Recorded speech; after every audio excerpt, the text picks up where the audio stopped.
Stepstone presenting Vira, truly independent AI homes, 0% no other charges. போரூருக்கே இது புதுசு at Kattupakkam Porur. ஒரு வழக்கில் 11 குற்றச்சாட்டு நிரூபணமாகுது. 30 வருஷம்னு சொன்னீங்க பார்த்தீங்களா? 30 வருஷத்தில் அவனுக்கு எந்த ப்ரிவிலேஜஸும் கிடையாது. அது தெரியுமா உங்களுக்கு? பெயில் கூட எடுக்க முடியாது. இல்லை, 30 வருஷத்தில் எந்த சிலையும் கிடையாது. இது ரொம்ப சென்சிட்டிவான ஜட்ஜ்மெண்ட்டாக நான் பார்க்குறேன். இது வரைக்கும் உள்ள ஜட்ஜ்மெண்ட்டில் இது மாறுபட்டு பார்க்குறேன். எந்த சலுகைகளும் உனக்கு கிடையாது. ஞானசேகருக்கு அட்வொகேட்டே கிடையாது. அது தெரியுமா உங்களுக்கு? ஐநாவரம் சிறுமி பாலியல் வழக்கு, அதுலேயும் அட்வொகேட் அப்பியர் ஆகலை. பொள்ளாச்சி பாலியல் சமூகம், அதுலேயும் அட்வொகேட் அப்பியர் ஆகலை. இது அரசாங்கம் வைத்த வழக்கறிஞர். வக்கீல் வைக்கிறதுலாம் உரிமை, சென்சிட்டிவான விஷயம். அதெல்லாம் விளையாட்டு கிடையாது. அதாக்கா படித்தாக்கா அதில் அதுக்கு தெரியாது. அதெல்லாம் என்ன சட்டம் சொல்லுதோ அதான் செய்ய முடியும். நம்ம விருப்பத்துக்கெல்லாம் பேசக்கூடாது. சினிமாவா நீங்கள் வந்துட்டு இன்னும் அந்த வழக்கில் யாரும் விசாரிக்காமல் இருக்கிறாங்க, யார் அந்த சாரு, இப்படிலாம் நீங்கள் பேசுனீங்கன்னா அது கண்டெம்ட். புரியுதா? நீதிமன்ற அவமதிப்பு வழக்கு தான் தொடருவாங்க. அதெல்லாம் பேசுனீங்கன்னா அதெல்லாம் பேசக்கூடாது. ஜட்ஜ்மெண்ட் ஆகிடுச்சு. நியாயம் வேணுமா உங்களுக்கு, இல்லை அக்கப்போ ஒரு அரசியல் வேணுமா? பேசுறதுக்கு கூட யோசிச்சு பேசணும். ஒரு வார்த்தையை விட்டோம்னா ஒரு வார்த்தை வேறு மாதிரி வரும்.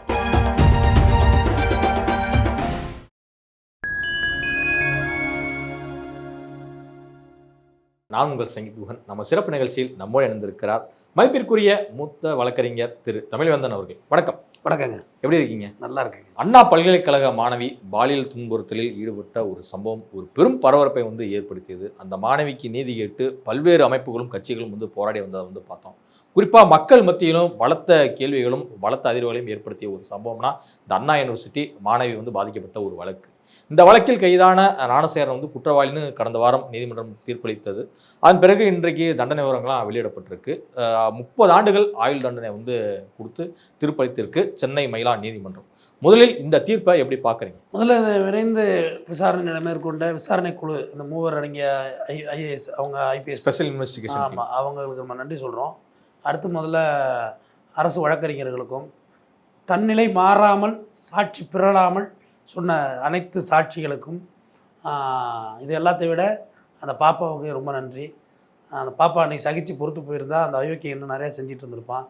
அந்த பாப்பாவுக்கு நன்றி சொல்லணும். என்னாலும் பரவாயில்ல, என் முகத்திரை கிழிந்தாலும் பரவாயில்லை, உன்னை அடையாளம் காட்டுறேன்டாண்டு நின்று அந்த பாப்பாவுக்கு நன்றி.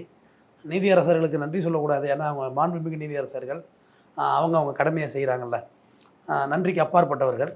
இருந்தாலும் அவங்களும் அந்த நீதி வழுவாமையோடு அந்த சொன்னது ரொம்ப பெரிய மகிழ்ச்சியை தருது. தர்மம் மறுபடியும் வெல்லும், தர்மம் வென்றிருக்கு, அவ்வளோதான். முதல்வர் அவர்கள் இந்த தீர்ப்பை வரவேற்று பேசியிருக்கிறார். நீதி நிலைநாட்டப்பட்டிருக்கு அப்படின்னு சொல்லிட்டு திமுக தரப்பில் எல்லாமே சொல்லப்படுது. அரசு விரைவாக இந்த வழக்கை சீக்கிரமாக குற்றவாளியை கண்டுபிடிச்சி முடிச்சிருக்காங்கன்னு எடுத்துக்காமல் எப்படி பார்க்கணும்? ஆமாம், நிச்சயமாக இது ரொம்ப சென்சிட்டிவான கேஸ். இது ஹைலி சென்சிட்டிவ். தமிழ்நாடு கவர்மெண்ட்டு ரொம்ப சிரத்தை எடுத்துக்கிட்டாங்க. நம்ம மறுக்கையில் அதில் இன்னொன்று பொலிட்டிக்கல் ஸ்ட்ராட்டஜியாக நான் எதுவும் சொல்லலை. கவர்மெண்ட்டுக்கு நன்றி சொல்லணும்ல. வேகமாக அதுக்கு ஒரு குழு அமைச்சு உடனடியாக வழக்குகளை விசாரித்து காலமாலன்னு சாட்சி ஏற்றி விறுவிறுன்னு கேஸை முடிச்சிட்ருக்காங்கல்ல. ஞானசேகரனும் ஒய்யாரமும் சுற்றிக்கிட்டு இல்லையே, ரிமாண்டான டேட்லேருந்து உள்ளே தானே இருக்கான். உள்ளே இருந்தால் அப்படியே குண்டாசு போட்டாங்க, போட்டு வழக்கம் முடிச்சு இன்றைக்கி கேஸ் க்ளோஸ்டு, முடிஞ்சு போச்சு, ஃபினிஷ், கன்விக்ஷன் ஆகிப்போச்சு. அதனால் நம்ம அதுக்கு நன்றி சொல்லணும்ல. 11 குற்றச்சாட்டுமே மேலே நிரூபணம் ஆகிருக்குல்ல. ஒரு குற்றச்சாட்டு கூட நிரூபணம் ஆகாமல் போகல.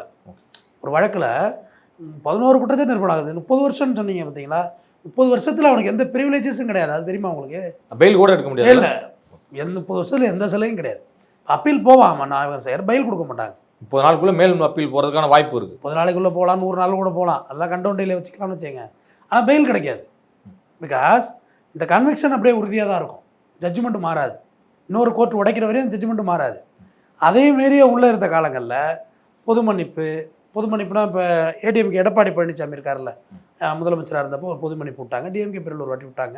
அது எதுவுமே இவனுக்கு மேட் அவுட் ஆகாது. 10 வருஷம் தண்டனை என்கிட்ட பொது மன்னிப்பில் வெளில வரலாம், அதுவும் மேட் அவுட் ஆகாது. 30 வருஷத்துக்கு நீ முடிச்சாகணும், ஏக காலத்தில் முடிச்சாகணும். லீவு, பரோலு, அம்மா செத்து போச்சு, பொண்ணு கல்யாணம், எதுக்கு வர முடியாது, நீ உள்ளே இருக்க வேண்டியதுதான். இது ரொம்ப சென்சிட்டிவான ஜட்ஜ்மெண்ட்டாக நான் பார்க்குறேன். இது வரைக்கும் உள்ள ஜட்ஜ்மெண்ட்டில் இது மாறுபட்டு பார்க்குறேன். எந்த சலுகைகளும் உனக்கு கிடையாது, நீ செய்த வேலை எப்படி. மொத்தம் ஜட்ஜ்மெண்ட்டை மட்டும் வாச்சிடுறேன். 329 விருப்பத்துக்கு மாறாக அத்துமீறி நடத்தல் 3 வருடங்கள்.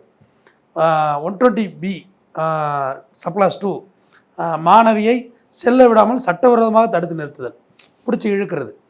87 வலுக்கட்டாயமாக கடத்தி ஆசைக்கு இணங்க வைத்தல், 10 வருடம் 10,000 அவதாரம். 127 சப்ளாஸ் 2 உடலில் காயத்தை ஏற்படுத்துதல் 1 வருடம்.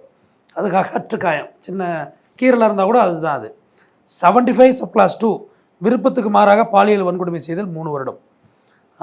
76 மாணவியை கடுமையாக தாக்குதல் 7 ஆண்டு. ஃபோர்ஸ் அடிக்கிறது மாக்குன்னு கையால். 64 சப்கிளாஸ் ஐ பாலியல் வன்கொடுமை செய்தல் 30 ஆண்டுகள் சிறை தண்டனை. 301 சப்கிளாஸ் 3 மாணவி கொலை மிரட்டல் விடுத்தல் 7 வருடம் சிறை தண்டனை. அது 307 மாதிரி வச்சுக்கோங்க, இல்லை கொன்றுவேன் அப்படின்னு மிரட்டுறதை கூட வச்சுக்கோங்க. ஃபைனான்சியஸ் பார்ட் இருந்தது முன்னாடி. 238 சப்கிளாஸ் பி பாலியல் வன்கொடுமை தொடர்பான ஆதாரங்களை அழித்தல் 3 ஆண்டுகள் 10,000 ஆதாரம். தகவல் தொழில்நுட்ப சட்டம் 2000 பிரிவு 66E தனிநபர் அந்தரங்க உரிமைகளை மீறுதல் 3 ஆண்டுகள் 25,000 ஆதாரம். தமிழ்நாடு பெண்களுக்கு எதிரான வன்கொடுமை தடுப்புச் சட்டம் 2022 பிரிவு 4 அதில் 4 வருடம் சிறை தண்டனை கொடுத்துருக்காங்க. இது கிரேட்ஃபுல் ஜட்ஜ்மெண்ட். இது பொதுவாண்டுகள் முடிஞ்சு தான் அடுத்த ஜட்ஜ்மெண்ட் 11 பிரிவுகளுக்கும் சேர்த்து மொத்தமாக வழங்கியிருக்காங்க. ஒன்று தனிச்சு சொன்னேன், பிரித்து சொன்னேன். 30 வருஷம் அதில் ஒரு அஃபென்ஸுக்கு, ரேப்புக்கு ஒன்றுக்கே 30 வருஷம் 30 இயர்ஸ். ஓகே, பாக்கியெல்லாம் பிரித்து சொன்னேன். எல்லாத்தையும் நீ அனுபவிச்சு தான் ஆகணும், கழியாது. 30 வருஷம் முடிஞ்ச பிறகு தான் அடுத்த தண்டனை ஸ்டார்ட் ஆகுதில்ல. அதெல்லாம் பயங்கரம். 30 வருஷம் முடியுது இல்லை, அதுக்கப்புறம் தான் அடுத்த தண்டனை ஸ்டார்ட் ஆகும். ஜெயிலே வாழ்ந்து ஜெயிலே சுற்றுறாங்க, அவ்வளோதான். சிறைவாசியாகவே சிறை பறவையாகவே இருந்து போக வேண்டியதுதான். ரெக்கையை உடச்சி உள்ளே வச்சாச்சு. இதுபோக மற்ற கேஸெல்லாம் மற்ற கேட்டில் நடந்துக்கிட்டு இருக்கு. திட்டு கேஸ் இருக்குது, வீட்டில் குண்டாஸ்லாம் ஒரு மேலே ஹவுஸ் பிரேக்கிங் பண்ணதெல்லாம் இருக்குல்ல, அதெல்லாம் நடக்கும். அதுக்கு தனியாக வாய்தா கூட்டிகிட்டு வருவாங்க, அதுக்கு தண்டனையாக ஆகலாம், அதில் விடுதலையாக ஆகலாம் அந்த வழக்குகளில். பட் இந்த வழக்கு today is cleared. Gnanasekaran convict accused life prisoner. Gnanasekaran தரப்பு வழக்கறிஞர் வெளியில் பேட்டி கொடுத்துருந்தாரு. அதிலும் குறிப்பாக என்ன சொல்கிறாருன்னா, மேல்முறையீட்டுக்கு போனால் நிச்சயமாக ஏதாவது உடைக்கிறதுக்கான வாய்ப்பு இருக்குது அப்படிங்கிற மாதிரிலாம் பேசுகிறார். இதெல்லாம் சாத்தியமா? ஞானசேகருக்கு அட்வொகேட்டே கிடையாது, அது தெரியுமா உங்களுக்கு? ஆனால் இன்னைக்கு அவர் தரப்பு வழக்கறிஞர் அது அவங்க இலவச சட்ட உதவி முகமையில் வச்சவங்க. ஞானசேகருக்கு எந்த அட்வொகேட்டும் அப்பியர் ஆகலை. ஐநாவரம் சிறுமி பாலியல் வழக்கு அதுலேயும் அட்வொகேட் அப்பியர் ஆகலை. பொள்ளாச்சி பாலியல் சமூகம் அதுலேயும் அட்வொகேட் அப்பியர் ஆகலை. இது அரசாங்கம் வைத்த வழக்கறிஞர், அரசாங்கம் வைப்பாங்க. நீங்கள் அட்வொகேட் இல்லைன்னா உங்களை அட்வொகேட் வைப்பாங்க. யாருமே வாதாட வரல அரசாங்கம் வைப்பாங்க. அது உங்களோட உரிமைங்க. அது வக்கீல் வைக்கிறதுலாம் உரிமை, சென்சிட்டிவான விஷயம். அதெல்லாம் விளையாட்டு கிடையாது. அவங்க அப்பீல் அவங்க தரப்பு அப்படி கேஸ் சும்மா நடத்தணும்னா சொல்ல முடியும். நான் கேஸ் இப்போ நான் என்னை கவர்மெண்ட் நியமித்தாலும் நான் எப்படி சும்மா நடத்த முடியும் கேஸை? உங்களை விடுதலை பண்ணுறதுக்கு அவ்வளோ நான் மெனக்கடணும்ல. அதுதானே சத்திய பிரமாணம் நான் எடுத்துக்கிட்டது. அதனால அவங்க அப்பீல் போவாங்க. அப்பீல் போய் விடுதலை ஆகுங்கிறதெல்லாம் எனக்கு அந்த நம்பிக்கையெல்லாம் இல்லை. ஏன்னா 2009 சரவணபவன் அண்ணாச்சி இருக்கார்ல, அவர் பூந்தமல்லி நீதிமன்றம் 10 வருஷம் தண்டனை கொடுத்துச்சு. கம்முன்னு இருந்தாலும் 2019 வெளில வந்திருப்பார். அப்பீல் போகாமல் கம்முன்னு அமைதியாக இருந்தாலே போதுமானது. இவர் அப்பீல் வந்தார், பானுமதி அம்மாட்ட வந்துச்சு. லைஃபு கொலை இருக்குது, கிட்னாப் இருக்குது, எப்படி 10 வருஷம் கொடுத்தாங்க, லைஃப் கொடுக்குறேன்னுச்சு. ஆமாம், சுப்ரீம் கோர்ட்டு போனாங்க, சுப்ரீம் கோர்ட்டு லைஃப் கன்ஃபார்ம் ஆச்சு. 10 வருஷம் தான். 2019 இவர் ஏற்கனவே பெயிலில் இருந்தது, சிறையில் இருந்தது, விசாரணை பிரச்சனை இருந்தது, நன்னடத்த லீவு இவனு போட்டு கழிச்சு ஒரு 7-8 வருஷம் ஜோதி வழக்கு, ஜீவஜோதி வழக்கில் 7-8 வருஷத்துல வெளில வந்திருக்கலாம். ஆனால் அவர் அவசரப்பட்டார். நம்பிக்கை ஹைகோர்ட்டு போனால் விடுதலை ஆகிடலான்னு. நெவர், ஆக முடியாது. அது இந்த வழக்கிலே அப்படி தான், ஆக முடியாது. பொள்ளாச்சியும் அப்படி தான், ஆக முடியாது. நீங்கள் செய்த வேலை எப்படி? சாத்தாங்குளத்தில் இன்றைக்கு வரைக்கும் வெளில வந்துட்டானுங்களா போலீஸ்காரனுங்க? சொல்லுங்கள். 2 கொலை, டபுள் மர்டரும் ஆன் ஸ்பாட் நடக்கலை. காவல் நிலைய மரணம் ஆன் ஸ்பாட் நடக்கலை. ஜெயிலுக்கெல்லாம் போயிட்டு மறுபடியும் ஹாஸ்பிட்டல் வந்து தான் இறக்குறாங்க. ஆனால் இன்ன வரைக்கும் வெளில வரலையே. காரணம் உன்னோட கேம்பஸ்குள்ளே வச்சு நீ பண்ண அதே தான் அண்ணா யூனிவர்சிட்டி. உன்னோட கேம்பஸ்குள்ளே வச்சு நீ பண்ண அதே தான் பொள்ளாச்சி. உன்னோட கேம்பஸ்குள்ளே வச்சு பண்ணுற, அழைச்சி கொண்டு வச்சு. பொள்ளாச்சியோட அண்ணா யூனிவர்சிட்டி ஒரு படி மேலேங்க நான் பார்க்குறேன், என்னோட பார்வை. எதை வச்சு பொள்ளாச்சி உனக்கு ஒரு மாரல் இருந்துச்சு. லிட்ரலி தப்பு மாரல் இருந்துச்சு. நீ ஒருத்தனோட இசைந்து தான் போனேன் அவங்க பண்ணை விட்டு, கரெக்டா? அங்கே அந்த பொண்ணுங்க தான் நம்பி தானே வந்தோம். ஒரு நாயை நம்பி போனேன், ஒரு நாயை நம்பி போனால் அங்கே 10 நாய் இருந்துச்சு விஷயம். ஆனால் அண்ணா யூனிவர்சிட்டி அப்படி கிடையாது. ஏங்க வேர்ல்டு ஃபுல்லாக ஃபேமஸுங்க அண்ணா யூனிவர்சிட்டி.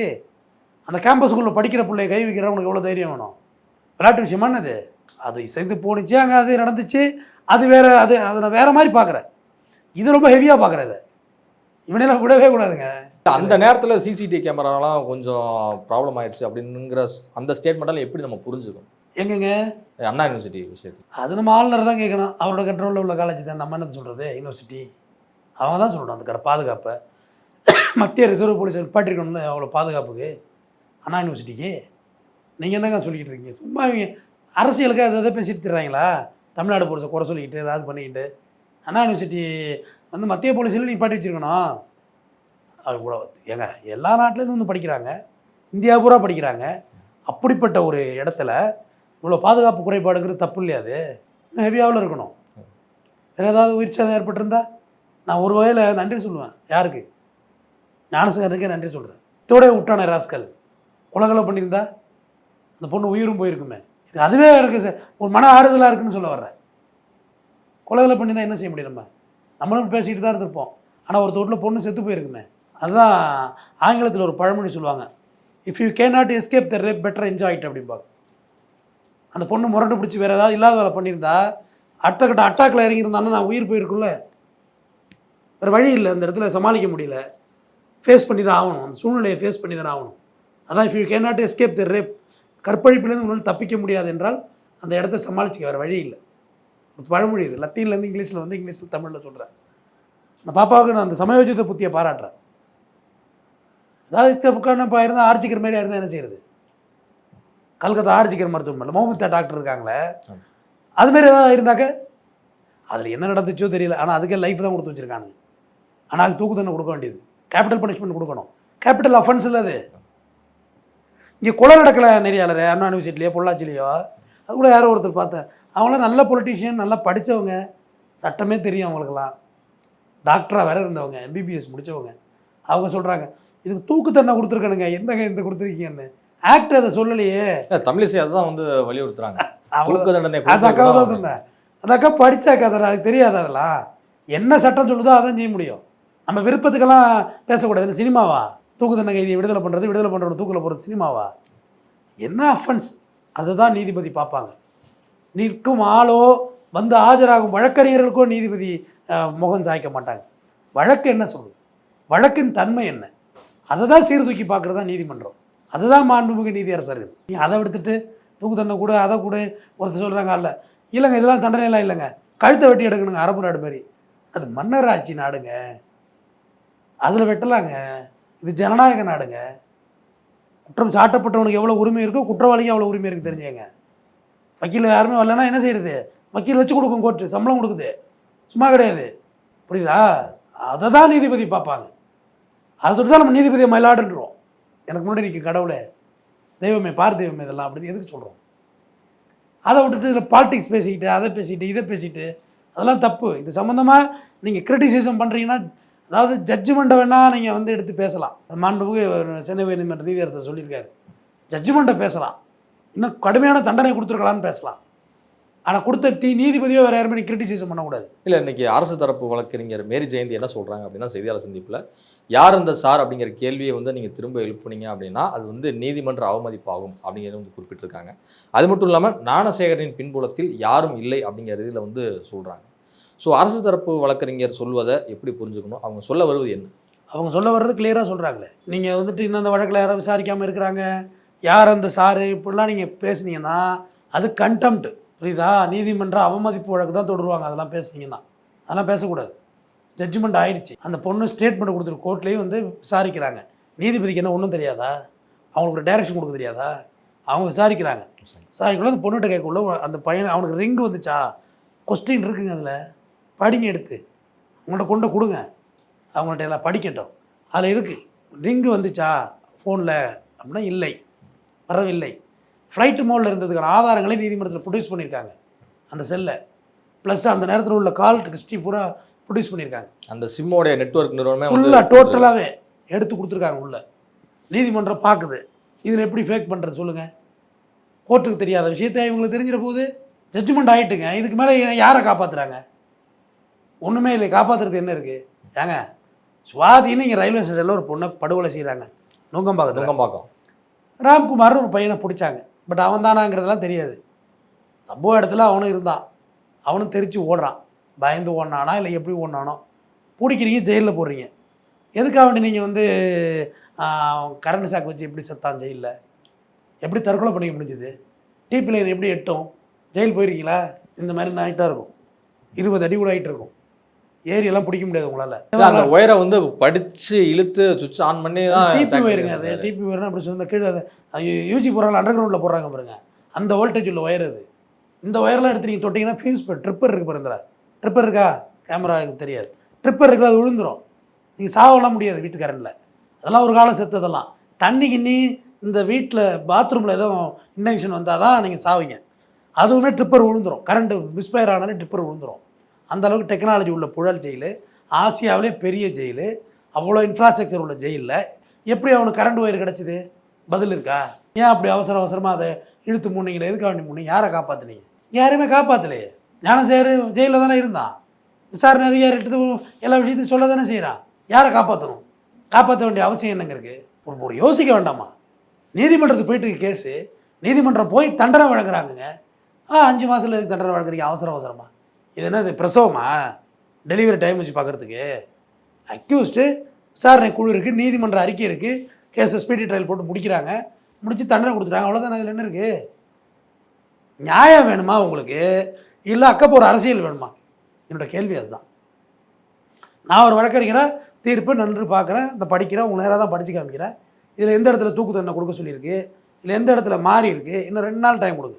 இல்லை, யார் இந்த சாருங்கிறதுக்கான கேள்வி வந்து நீண்டுகிட்டே தான் இருக்குது அப்படின்னு சொல்லிட்டு எடப்பாடி பழனிசாமி வந்து சொல்கிறாரு. அதிமுக ஆட்சி அமைந்தவுடன் நிச்சயமாக பின்னால் இருக்கக்கூடிய குற்றவாளிகள் தண்டிக்கப்படுவார் அப்படிங்க. கொடநாடு ஸ்டேட்லையா? ஆறுமுகசாமி ஆணையமா? ஸ்டெர்லைட்டா? எதை கண்டுபிடிப்பார்? ஜெயலலிதா டிரைவர்லாம் ஒரே பேட்டர்னில் செத்தாங்களே, அதுவா? அது எல்லாமே விபத்துன்னு தானே சொல்கிறாங்க. நியூஸ் எல்லாமே அப்படி தான். கொடநாடுலேயும் அப்படி தான் நடந்துச்சா?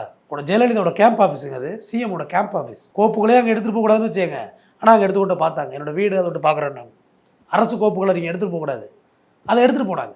என் வீடுன்னு சொன்னாங்க. கிட்டத்தட்ட ஒரு கவர்மெண்டோட இன்னொரு ஆஃபீஸாகவே செயல்பட்டாங்க. ஸ்டெர்லைட்டு, ஆறுமுகசாமி ஆணையம், ஜெயலலிதா எப்படி 75 டேஸ் அப்பலா ஹாஸ்பிட்டலில் இருந்தாங்க, எல்லாத்தையும் விசாரிக்கிட்டோம். அவர் பொள்ளாச்சி தண்டனை பத்தாதுன்னு சொல்லட்டோம். பொள்ளாச்சி ஜெயராம பையன்லாம் தப்பிச்சிட்டான், பார் நாகராஜெல்லாம் தப்பிச்சிட்டான்னு சொல்லி தண்டனை வாங்கி கொடுக்கட்டும். சந்தோஷமாக ஏற்றுப்போம். தானே சரியும் கூட. எகுதிலார் குற்றம் போல் தன் குற்றம் பார்க்க தீது முண்டோ மண்ணு உயிருக்கு வள்ளுவன். பேசுறதுக்கு முன்னாடி யோசிச்சு பேசணும். ஒரு வார்த்தையை விட்டோம்னா ஒரு வார்த்தை வேறு மாதிரி வரும். இவன் ஞானசேகர் ஒரு தேர்ட் பொறுக்கி, ஓகேயா, தண்டனை கொடுத்தாச்சு. பொள்ளாச்சி உங்கள் முன்னாள் சபாநாயகர், அமைச்சர், இன்றைய எம்எல்ஏ, அவருடைய பையன் எங்க ராஜா கேஸில் எதுக்கு ராஜா அவசரமாக தூக்கி சிபிஐயில் கொடுத்தீங்க? எதுக்கு கொடுத்தீங்க? விசாரிக்க உங்கள்கிட்ட போலீஸே இல்லையா? முதுகெலும்பு உள்ள போலீஸ் இல்லையா? தெம்பு தரானு உள்ள போலீஸ் இல்லையா? தூக்கி சிபிஐயில் கொடுத்து அப்போ வந்து அப்படியே ரொம்ப அப்படியே இழஞ்சிக்கிட்டு இருந்தாங்க மத்திய சர்க்காரும் இவங்களும். முடிஞ்சது. ஜெயலலிதாவோட சிறுதாவூர் பங்களா நினைச்ச. இல்லை, இவங்க ஏன் இந்த வழக்கை வந்து நாங்கள் பொள்ளாச்சி கேஸை சிபிஐக்கு ஒப்படைச்ச மாதிரி நீங்கள் அண்ணா யூனிவர்சிட்டி வழக்கை வந்து சிபிஐக்கு ஒப்படைக்கலாம் அப்படிங்கிற கேள்வியெல்லாம் சமீபத்தில் கேட்டிருந்தாங்க. ஒப்படைக்கணும் ஒப்படைக்கக்கூடாதுன்னு எடப்பாடி பழனிசாமி முடிவு பண்ணக்கூடாது. கவர்மெண்ட்டு விசாரிச்சிருக்கு. விசாரணையில் நம்பிக்கை இல்லைன்னா கோர்ட்டில் போய் டைரக்ஷன் போட்டு மாற்றுங்க. அப்பீல் போகிற வரையும் நீங்கள் 5 மாதமாக நீங்கள் என்ன பண்ணிட்டு இருந்தீங்க? வழக்கு விசாரிச்சாங்கல்ல, சிபிஐக்கு போகணும், நீங்கள் கேஸ் போட்டிருக்கலாமே. எதையும் செய்ய மாட்டேறது. சும்மா இது வந்து எனக்கு ரொம்ப சங்கடமாக இருக்குது பேசுகிறது. இது ஒரு பொலிட்டிக்கல் ஸ்டாண்ட் ஆகக்கூடாது. எரியிற வீட்டில் பிடுங்குறதெல்லாம் ஆதாயம்னு சொல்லுவாங்க. வீடு பக்கன்னு எரியுமா, எதை ஒன்றுமே எடுத்துகிட்டு அவன் ஓடிக்கிட்டு இருப்பான்.